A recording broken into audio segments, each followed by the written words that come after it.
Sa lalawigan ng Batangas, inilunsad na ang Digital Library at Digital Transformation Centers na layong matugunan ang kakulangan ng connectivity at teknolohiya sa Tingloy. Sa pamamagitan nito, mas mabibigyang daan ang paggamit ng makabagong teknolohiya sa pagpapalawak ng learning opportunities para sa mga mag-aaral. Si Graciela Corazon para sa Balita. Sa pangunguna ng Department of Information and Communications Technology or DICT Region 4A Calabarzon, formal na nailunsad ang Tingloy Digital Library, Digital Transformation Center or DTC, turnover ng Free Public Internet Access Program, ICT equipments sa bayan ng Tingloy, Batangas.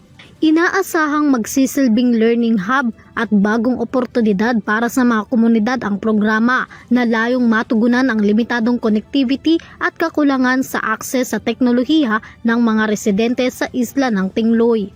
Ayon sa DICT, alinsunod sa direktiba ni Pangulong Ferdinand R. Marcos Jr., inilunsad ang programa upang gawing mas inklusibo ang teknolohiya sa buong bansa.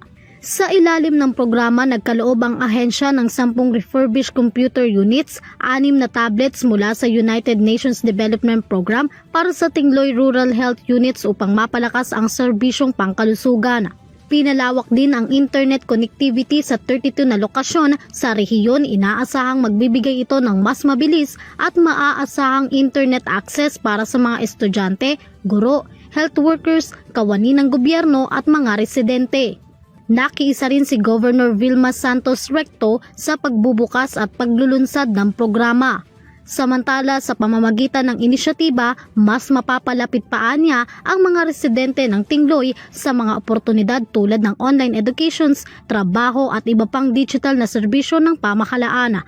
Para sa EuroTV News, Graciela Corazon, sumasaludo sa bawat Pilipino.